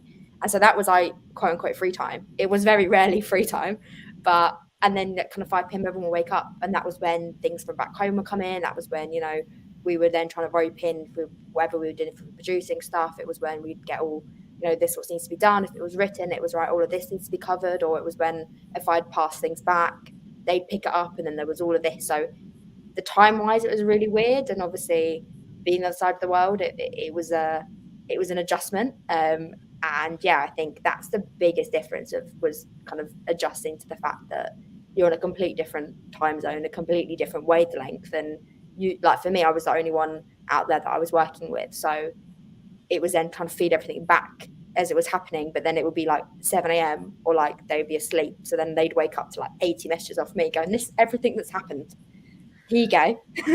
And then it was like another planet, really. Like you're that far away, you could literally just be anywhere. Yeah, literally. Yeah, I remember when my one of my mates was down there in a group chat with the three of us, and it was messaging her. It was like I knew I had that brief thing of like from 9 a.m. UK time to about just after midday-ish, get all my questions, what's happened, what's going on, and so on. Because I knew obviously past that it certainly was tough, and I think I was seeing some journalists like post at like over here like kind of 6 p.m. and I'm like, isn't that like 3 a.m? Like, what are you doing posting at that hour? I mean, most of us didn't finish work most days until kind of 2-3 o'clock in the morning, especially match days. We weren't getting to bed till 3-4, but most days kind of because you're doing the backlog of everything coming in, you don't then really start till like 5-6 p.m. So especially when there was other games going on and you were picking those up and whatnot, like it was really late nights for us, which was a big adjustment as well. There's then trying to get enough sleep, whereas like then I would be waking up at like 8-9 in the morning because in Australia everything's open so early, and I'm not a morning person. So they like breakfast at my hotel was from 6:30 to 9:30, and I'm lucky if I'm even coherent before 10. So there was me going, I either need to get up really early to go and get breakfast, which 8:30 isn't actually really early, but for me that's really early. or no breakfast, and I'd have to go out to get it. But then that ate into my time of where I'm supposed to be working. So it was all those sorts of things you had to navigate as well. Very, very long days then, from the sounds of it. That sounds very, very intense. Speaking kind of more broadly on that, did you notice a big difference in atmosphere from the UK to Australia? So with like other fans, or just in general, other people working there, other fans, anything? Yeah, I think I was surprised at how many people were actually there. Like, I think I still live in a little bit of a mental bubble where there were still like 300-400 people at women's football games. Like, this is still very like new in terms of that we're like selling out 70,000 seat stadiums. It all still feels a little bit like a fever dream because it's still very fresh, I think, from knowing so long of it being very under the radar. So I was almost really surprised at how many people were traveling. And when we were speaking to England fans, especially like Ireland fans, before games, or we would go and do when we were doing social media stuff, just the amount of people that were there as a fan, or that had traveled over, or that they timed their holiday to be here for it. Like, it was just immense. And I think the moment I really kind of sat back and realized that how big women's football was getting was, and it shouldn't really be a shock because at 2019 there was a load of Colombia fans, but the Colombia game, it was a sea of yellow shirts. It was scarves in the air. Like, you could not see an England fan from the press box. You saw like little dots and you could see the flags, but you just couldn't see an England fan, and they were drowned out completely. Even when they were losing, England were drowned out. You couldn't hear the England fans. And it was that moment that I realized how big this was getting in other places, which it shouldn't have been that much of a wake-up call because it's always been there. But I guess not really getting to experience Colombia because England never really play them. There's never a little crossover. I was very much like, oh, this is actually really big. And then the Australia game, which was just incredible. Like, that was just one of the best games to witness, the football as well, but just the atmosphere, how people got behind it. But even being in Australia, I would sit in the back of a taxi and they'd be talking to me about Sam Kerr. And it's so weird because I don't ever remember being in the UK during the Euros and someone would start talking to me about Beth Mead. Like, I don't think that ever happened. But it was just weird that was the conversation. But I guess people maybe picked up on my accent and then thought, oh, football, oh, World Cup. And those stuff. But yeah, it was crazy. But a very different experience to the Euros, I think. Very different in terms of how people were perceiving it and how people were getting behind it. It felt like the Euros was very steady, whereas in Australia, it felt like it was like here, and then it hit the peak of the semi-final, but it felt like it was there constantly. Yeah. I'd be intrigued to see how many fans like each nation took, because I know at the start of the tournament there was talk, I think through the group stages, there was some figure that came out. I don't know how accurate it was, that obviously the USA took the most fans over to Australia in the initial part. But going later in the tournament, like you said, that Colombia came through on TV, you could see the sea of Colombia fan. I'm trying to think, there's another nation I can't think of, the name just escaped me, that took a load of fans as well. Obviously the Irish contingent. There's a lot of Irish people that live in kind of in and around Sydney anyway, but they had a strong showing as well, considering the distance to travel as well. So I thought overall, I don't think I remember seeing, because usually we saw it in the Euros, that particularly in the group stage games, there was a few games where it was like you could tell, it felt like what you said there in terms of you still live in that kind of headspace of what women's football used to be. The Euros saw a little bit about in the groups. I didn't really see that in the World Cup. I watched a lot of the group stage matches, and most games, I think there was a couple maybe in New Zealand that maybe didn't get the same attention as the ones in Australia. But I don't remember seeing stadiums half empty and things like that. Whether that's certain games I missed, I don't know. But it certainly seemed to have grown since last year that we saw.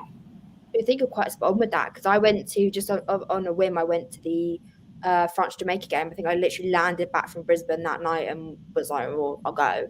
And we just did a bit of coverage of it. And even then, it was packed. It was the smaller of the two stadiums in Sydney, which I think was about 50,000, if I remember right. And there was about 30,000 fans at that game.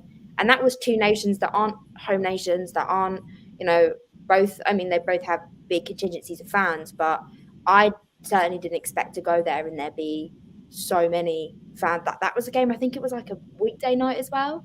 And I guess a lot of tickets were sold as kind of packages. Like, you've got the packages for the stadium, so you could go to the 4 or 5 group games at that stadium.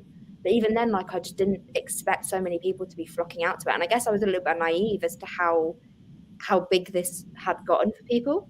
And I think it's more just, it was just a little bit of a, wow, okay. Like, people are like getting behind this. And there were so many Jamaica fans as well, which again shouldn't be a surprise, but it was a surprise. I was going to say, Jennifer's mentioned it. Sorry, just very quickly. China had another one. I remember in that game against England, there was a lot of, obviously, I think the nations that were close to Australia obviously travelled well with it being closer. I think obviously that's going to help.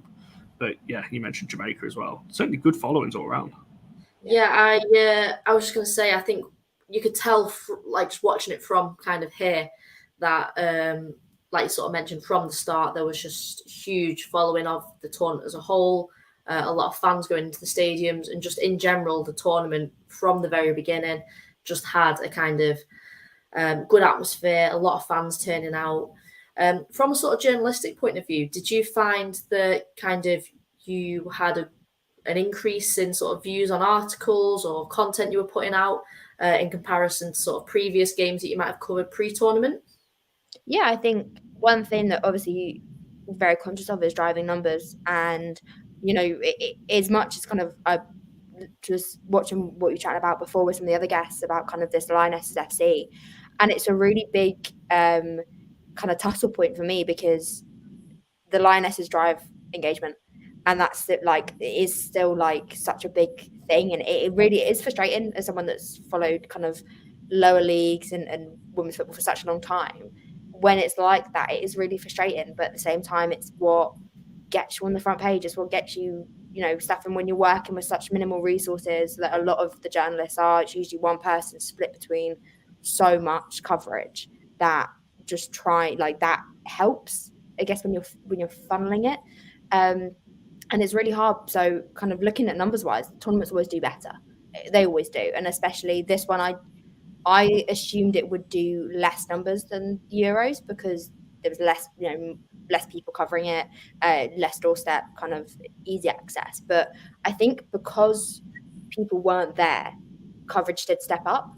And so what we were doing worked quite well, because for me, there's no point doing match report from a stadium when people are going to watch it.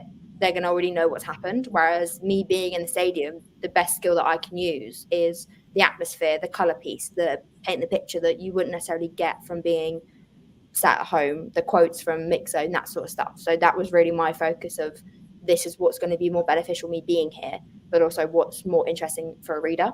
And I saw amazing numbers on stuff. I mean, I had a piece on front page on Apple News, the top story, which was brilliant, incredible. Woke up to that, didn't even know about it. It was my mum's friend who'd emailed my mum to say that she'd seen it, and that's how we found out about it. And then that was, mental. But it's things like that, like, it's so frustrating having a disparity between what does well in terms of England to WSL, because you just want people to be reading the WSL stuff. You want people to read in what you're doing day in, day out, and we're not there yet. And I think just taking what we were able to do from the World Cup into hopefully funneling more coverage and more resources, hopefully, touch wood, for the league going ahead. But I know that kind of Nations League, when that kicks off, that I'm probably going to have more reads on that than I would on the opening weekend of the WSL, unless something major happens. And it's frustrating, but it's how it is at the moment.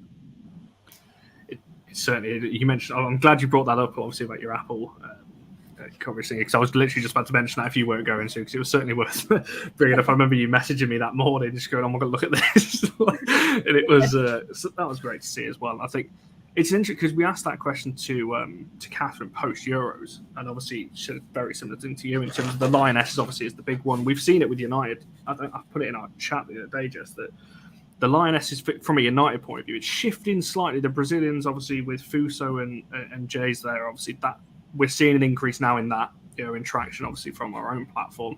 That there's now obviously a lot of Brazilians now come to All for United, which is nice.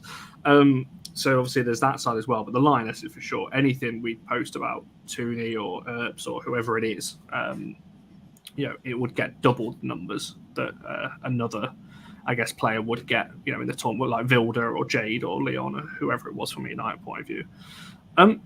Off the back of that, then, can you see your job changing at all post World Cup? Obviously, we've seen a few obviously, I guess the momentum that's come from the World Cup kind of been halted slightly with obviously what's going on outside of or off the pitch, obviously with Spain and other things. We'll come back to that in a bit. But can you see your job changing now going into, obviously you mentioned the Nations League, but going into the WSL season, do you think anything will change? Do you think it's going to be pretty much the same? And I guess post Euros as well, did anything change then? And do you think anything's going to change now?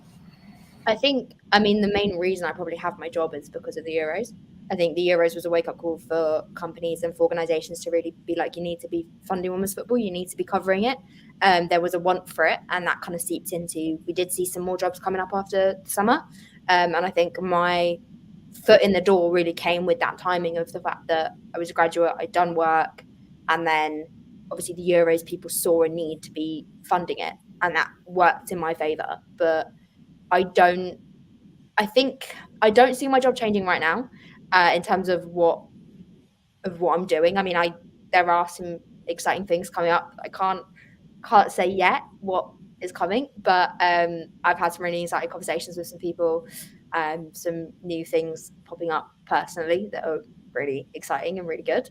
But I don't see the landscape of my job as a journalist covering women's football changing right now, because I think until, and I know certain, again, I'm not sure what I can say, I know certain places are putting more money behind women's football, but whilst it's still kind of one person doing everything, it's a very full-on job.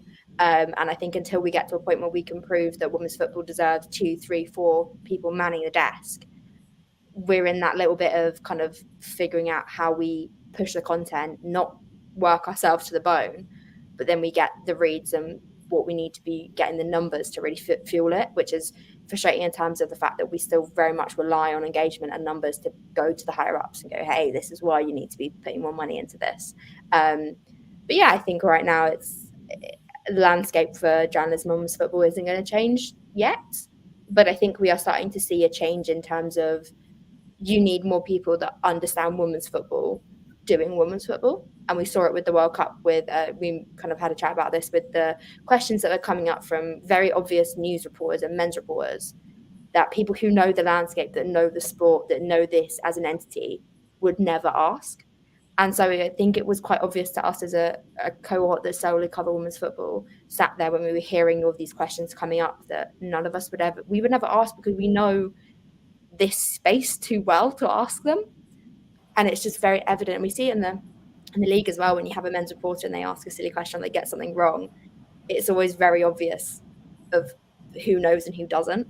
And I think, yeah, that for me is the driving force that I've used a little bit in terms of this is why you need more people that understand women's football, so you don't have people asking these really outrageous and stupid questions in press conferences that should never have been asked. I was going to just quickly, before we move on to the next question, I know Jess will come in with that one, just because obviously that's something we spoke about the other day when we were obviously planning this show. That what was that like, I guess, so I don't know whether you're in the rooms with some of these ones. The one that immediately springs to mind was the one that Musovic got asked about Zlatan Ibrahimovic after she just pulled out one of the best performances the keeper's done in the World Cup. And somebody asked, oh, so do you know who Ibrahimovic is? What relevance has that got to her? And to be fair, that question should be the other way around now after her performances at the World Cup. But I don't suppose, were you in any of the rooms when these things, and just what the feeling was around, I guess you said, journalists that have been around the women's game for a while, what that feeling is like when you see questions like that? I wasn't, that I remember, I don't think I was in the room with any of them. The ones that spring to mind was that one, the BBC one towards the Moroccan player, a few of those sorts of ones that I wasn't there for them personally, but when you're in that environment and that bubble, your whole conversations are about these things. And we were sharing it in with people I work with, and just kind of being like, really.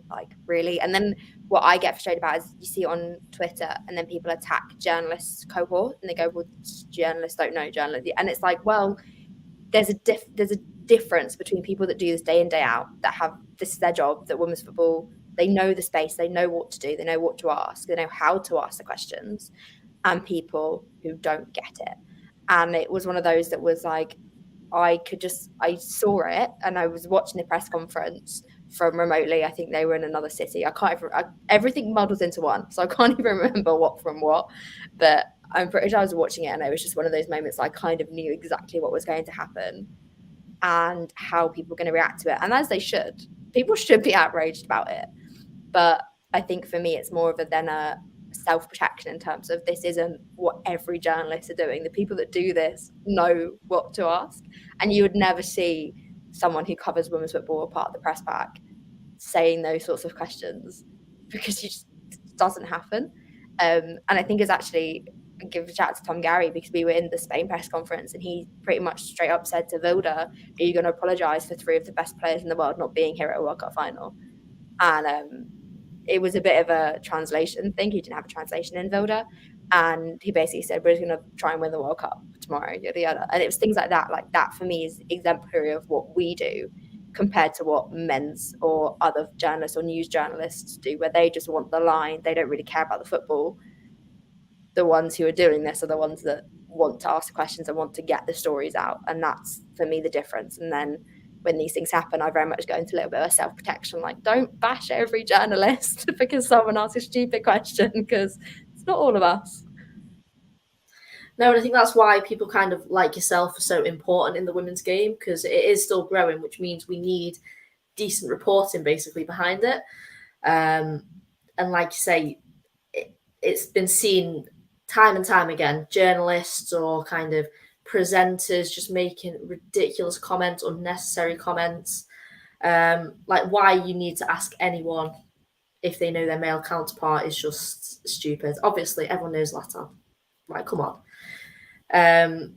But it does just prove basically why, like I said, why people like yourself are so important. And we do have some quality journalists out there, which is just, I'm really grateful for, basically. And that kind of leads me on to my next question. What was your sort of favorite article, or what did you kind of enjoy reporting on the most whilst you were out in Oz? Well, I mean, I think in terms of, because it was so successful, the piece I did after semi-final, which was Top on Apple News, that, you know, I think it's probably my best performing piece to date, I think numbers wise. And obviously that was a really good piece to write, because I found an angle that no one else had really picked up on, in terms of that. So I was quite proud of the fact that that was effective, and that you know, I'm okay at my job by doing that. But I think that probably was one of those ones that I was like, okay, this solidifies, I guess, that almost imposter syndrome that you get. And this was kind of a, okay, this isn't so much imposter syndrome, that, okay, I'm all right at what I do. But I think just in general, kind of the day-to-day, like we were kind of traveling. So every match day -2, we were going to the camp to do a player and a live player, which was really fun, but it was a lot of traveling.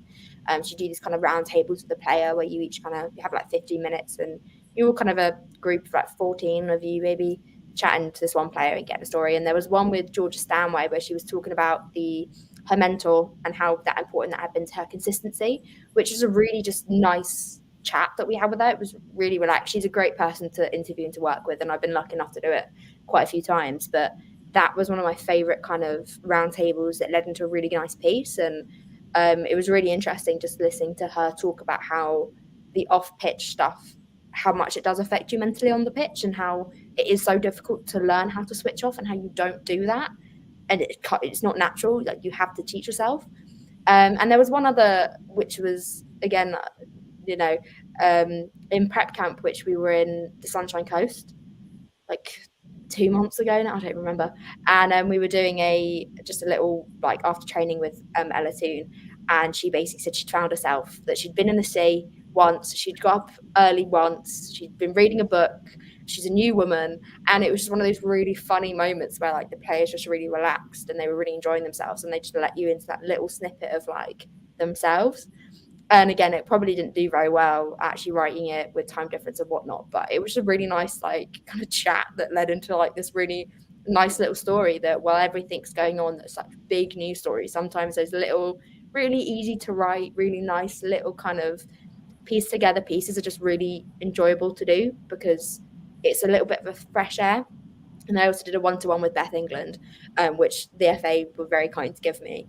And that was just really fun, just to kind of chat to her about dogs and about jet lag and planes and life back home, where it was the start of the tournament and we'd already done the Chelsea, the move, you know, the big decision paying off. And I just was like, let's just have a chat.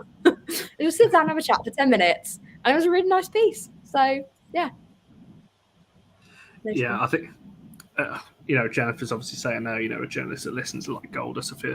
I think it depends. I think it goes back to what we were just saying, isn't it? Like, it's the whole not all journalist thing, isn't it? But like, it's not. I think there's a few bad that really that make the rest, I guess, put them into the same category. And I think you've got to look past that and look at the individuals rather than the group as a collective. There's a lot of good in particularly in women's football. I don't really follow journalists in the men's because I think it is exactly what you're describing, Jennifer. It's a lot of clickbaity stuff, and especially the way Twitter's going now, when people can just make money off any old thing. I think it's a dangerous old game. But we're thankful that we've got just on that point quickly. It's actually really interesting because the women's press pack are a very tight knit kind of group. Like, see each other all the time, follow this. There's not a lot of people doing it, so everyone kind of knows everybody. And I was quite late coming into it. Like, the people that I work like around now, I don't think I knew them a year ago. But I was quite lucky that I came into it and everyone kind of took me under their wing a little bit. So I've been really lucky that I've had people who I looked up to kind of help me and kind of guide me, and I can share stuff with them and whatnot. And it's a very we collectively agree embargoes so that everyone can get the story out at the same time, because there's none of this fight to get it out first. Obviously, everyone has their own exclusives and whatnot, but when it's something we're all getting, we all kind of agree on an embargo and it all goes out at the same time, because we're at a point now where we're all fighting for the same thing in women's football. We all want, more money behind it, more resources, more people doing it. So there's no need for that competitiveness yet. I'm sure at one point it will get to that point where we're all kind of butting heads and fighting over it. But I think right now I think we're all in the point where we all want the same thing. So we work together to achieve that in our own way while still competing with each other on some level. But yeah. I think that's it, isn't it? I think anyone who follows women's football can see that, especially from a British point of view. Obviously, I speak to some journalists over in the States and Germany and so on. It doesn't have that same, I guess, a close-knit group, as you were saying. There is a lot of individuals rather than a group, whereas I feel like the UK or the English-based journalists, it does seem to have that group feel, which is nice to see. The kind of last couple of questions before we wrap this one up, we've asked this one to pretty much everybody, because obviously it's in the title, in terms of what you think the legacy of the tournament is, and whether you think it's been, I guess, tarnished or overshadowed a little bit by what we've seen, obviously since. I know you're on. I will mention it. You're on Sky, obviously the other day, talking about this very thing, obviously with Spain in particular. But as I said earlier on in the show, that Spain are the instant at the moment, but they're not isolated. There's other clubs that were nations that were in the competition. They've got issues with federations and so on that are still ongoing behind the scenes. It's just not getting the eyes on it that Spain are. So yeah, just that question really in terms of what you think the legacy of the tournament is, and whether you think it's been overshadowed a little bit by what we're seeing with Spain. I think at this point in time, yes, I think, and I say temporarily in terms of we don't know how long this is going to go on for, but I think once this resolves, however that may be, and I have a lot of hopes as to how, I also have a lot of reality that it may not fix the way we want it to be fixed. However, I think we are at a point where this is all becoming a little bit too normalized in terms of the stories around nations and all of this kind of outpouring of when things go right, things go wrong. We are sitting on a melting pot of years and years of lack of facility, lack of funding, inappropriate behavior becoming normalized. We're at a melting pot, and all of this is coming to the surface now because we're starting to get that platform. And I remember talking to somebody and they were like, well, I'm not sure why it's happening now. And it's because now there's enough interest in it for people to want to know about it. Whereas you remember like the pay disputes in the USA 4 years ago, no one really was aware of it outside of the small collective women's football and the people that were involved in the kind of the politics and the law side of it. There wasn't this kind of other sports, other people getting involved. It was very isolated to that instance. Whereas now there are enough people involved and aware of women's football that this can happen. And it's happening because there's now people for it. But I think the legacy of the tournament will be determined as to this is how much people are coming together in this face of adversity, in these times where people need to stand together. And I think this will also determine as to how the future of women's football progresses, because people have become aware of women's football because of this, which is really awful and disheartening. But I think the way in which people have reacted to it will only go on to benefit the growth of the game in the future. Not now. Now it's a lot of open wounds and sew-in wounds. But in the future, I think this will help to determine the legacy of this is a turning point for women's football. This is a crossroads, and everything's going down the right road in terms of it's public now that women's football don't have enough protection. The players don't have enough protection, that there are people in power that shouldn't be in power. And we're now at a point where enough people know about it, and we're going to go down a direction to start to, what I hope will be protection for players, better facilities, better funding, all of this stuff that we need.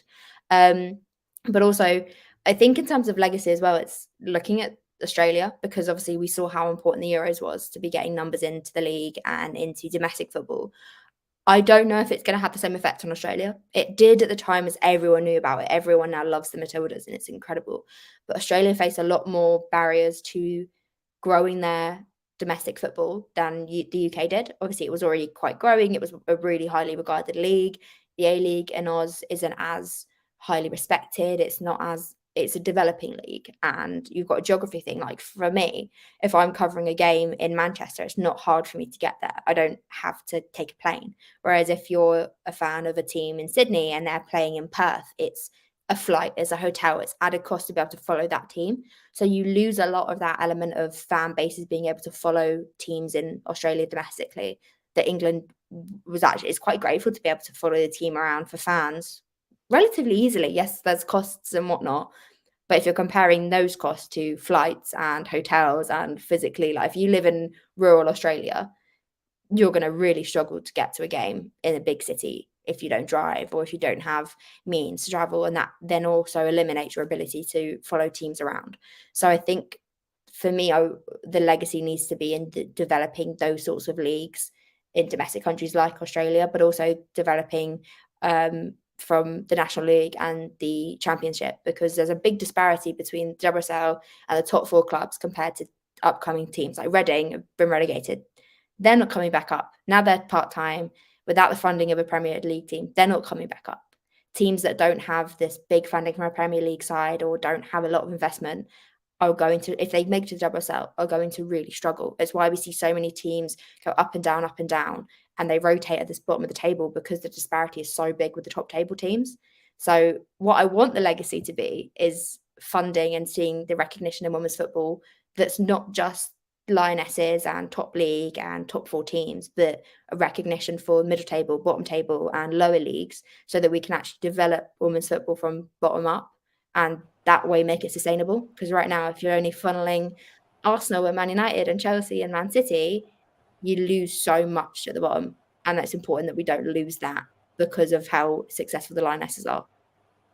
Someone needs to clip that last 5 minutes, because I think you've just summed up everything pretty spot on in terms of what we need to see and so on. I think I said this earlier on. I think Newcastle are almost paving the way for other clubs, because I watch a lot of Tier 3, particularly obviously the North Division, because the team I follow down there, Stourbridge, have obviously been promoted into that tier, and the likes of Derby and Wolves and West Brom, Newcastle, massive size on the men's side.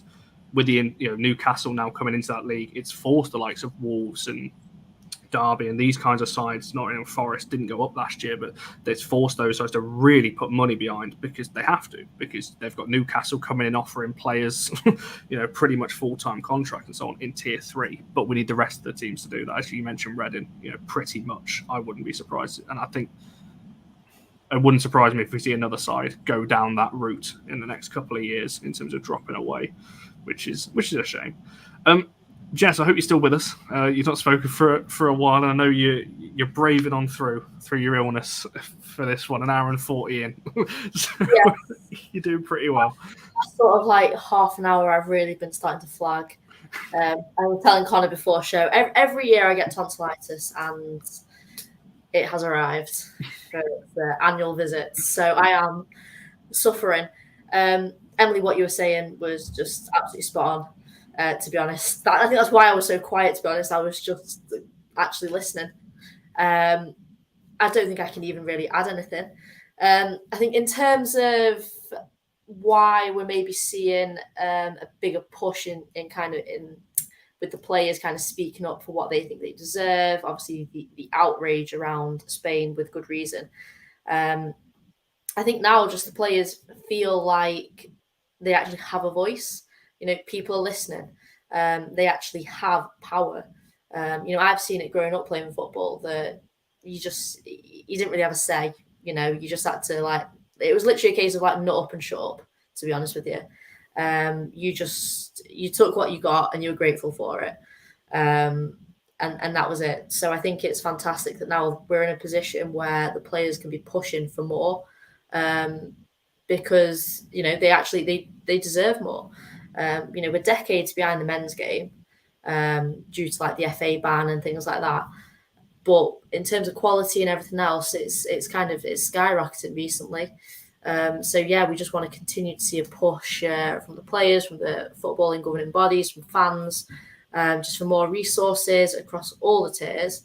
Like you said, not just WSL, all the tiers, and then that will hopefully kind of drive the game forward. So we'll be in an even better position. No, for sure. I 100% agree on that one. I really do hope we start seeing the money funneling down and expansion of the leagues and all these kinds of things that gets brought up after every big tournament on that one. Yes, Dave, it's been a busy day to be a United fan. It's all kinds of things happening. Hands off Mary Earps is I'm going to start that hashtag, I think, from an Arsenal point of view. It's got some...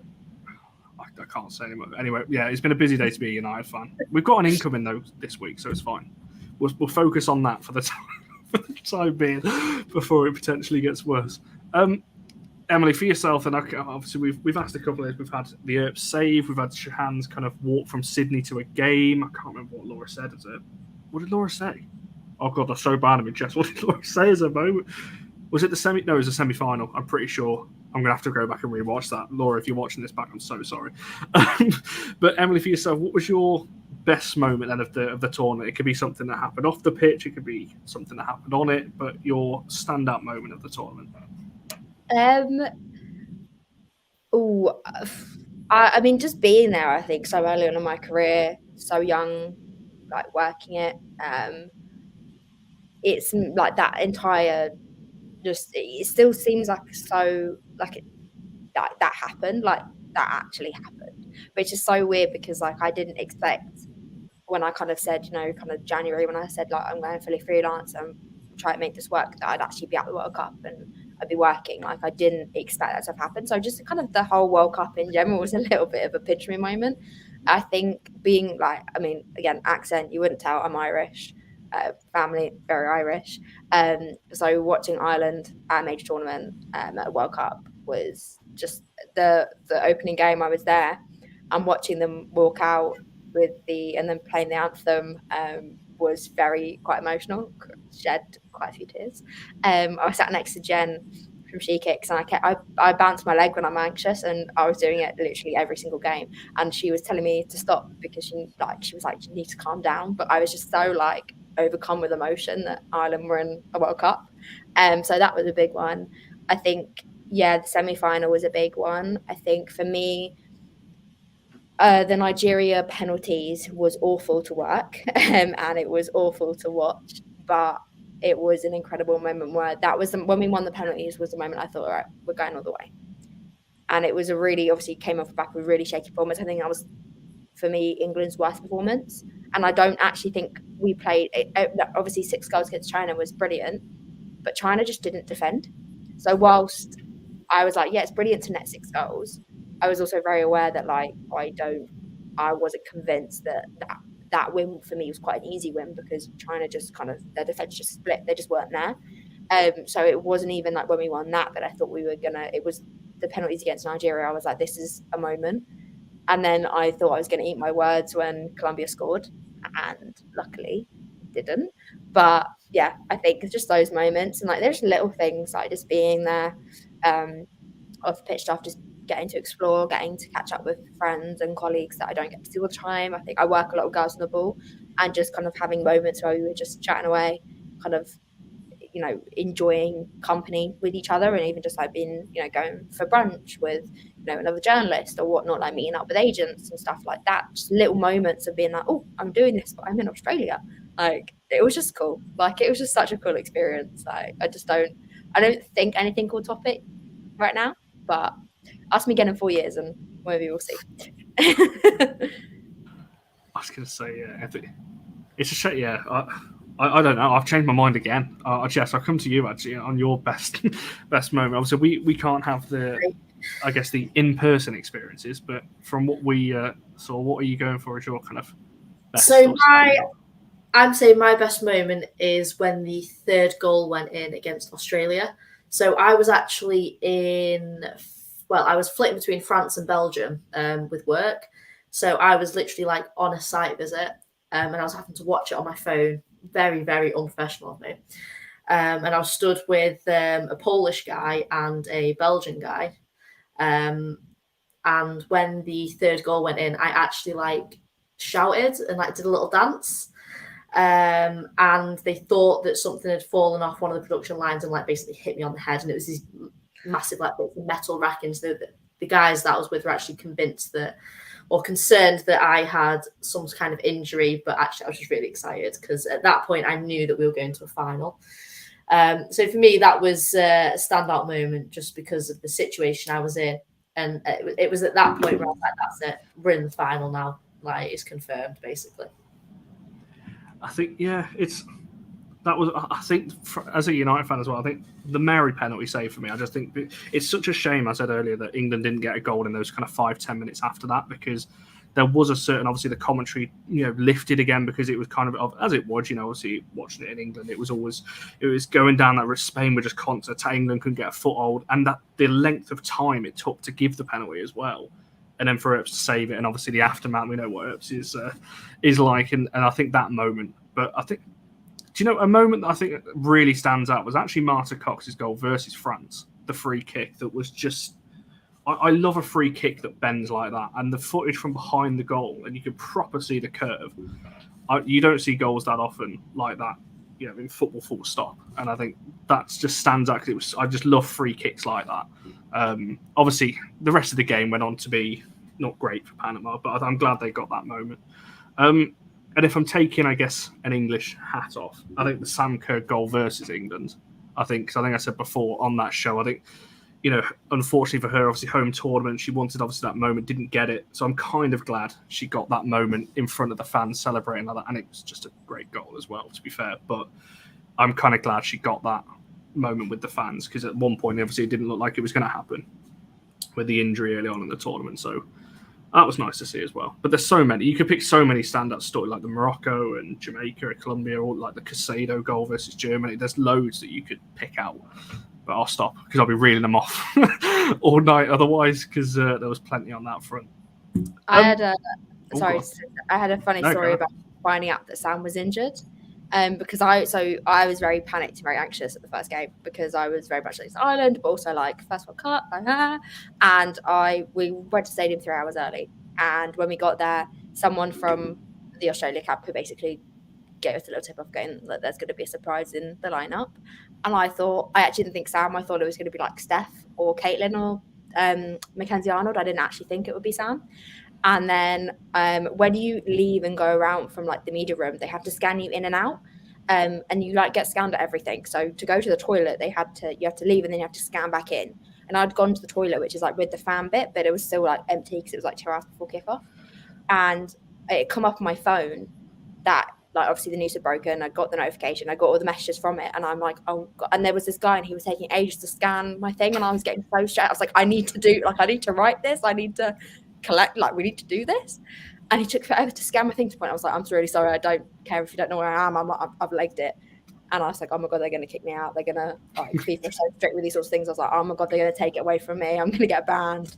But no, they just came running after me and was like, okay, it's fine. Just let me have my laptop and you can scan it while I do this. But that was very stressful. Like, I think it was like 20 minutes. It wasn't. It was about 4 minutes. But in my head, it was very dramatic. There was certainly those shocks when that went out. I remember speaking to my mate of mine who was there. Obviously, she was in the press box as well, and I was speaking to her, and it was just this massive, like, chat. It was like popping off, going, "What?" Like, obviously, the injury then extended, past the groups and so on. So, yeah, certainly a tough one. What is No. I'm sorry. I had to bring this comment up because we're getting Earps this summer and Toon next year. Toon's on 2026, isn't she? 2027. I was going to say, Toon's tied down she retires, I think. Signed for a very long time, a remarkably long time. I was very surprised she went for it. I can't believe what I'm seeing here. And let's say for the fun of it, she says, if you're an Arsenal fan, I will politely remind you we finished ahead of you last season. Just throwing that out there. You might be a bigger club in history, but I don't think Arsenal's the sort of place that players like this should end up. For me, someone like Mea Letizia, leave United, you go to Europe.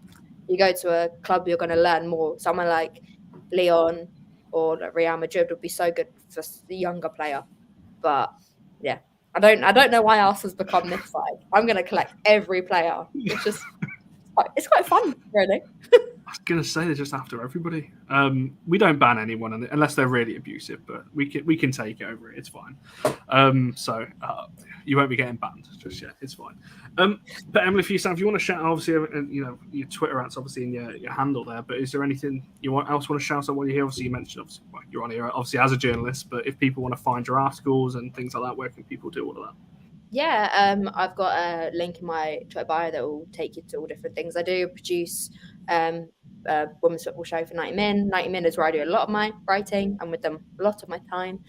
So majority of my stuff will be with them. But like I said, there's some other things in the near future that will be coming up, which is very exciting, which will be also on my Twitter, where there'll be some more things to follow, hopefully, if you want to. Yeah, but on my Twitter you'll find all the drabble that I write and all of that nonsense that I chat. Definitely make sure you do. It's been an hour and 50 minutes, Jess. We've got through it all. It's been a good show, talking about all things, obviously, World Cup. This is our last, obviously, World Cup show. We'll be focusing more on United. When certain Japanese player is announced, we will have a show on that. That has already been recorded. I've done that today, so that will go out when that is official. There'll be a fans forum at some point because, obviously, United are just losing players as well as gaining them at the moment. I like that name, by the way. Gadget the Mouse, that's a new one we've not seen in the chat before. I don't know about lucky, but yeah. Grateful they got Russo, maybe. Hands off Mary. But we'll see. The transfer window's still got a couple of weeks left, so we'll see what happens. A lot, I think, incomings and outs. There's still a couple more outs to go with United just yet, so keep an eye on that.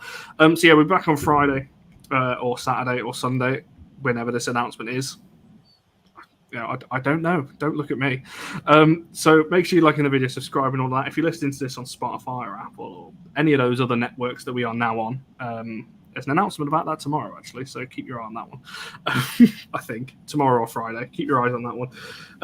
Obviously, hope you've enjoyed. Make sure you like the video, subscribe if you're watching on YouTube, and we shall see you guys in the next one.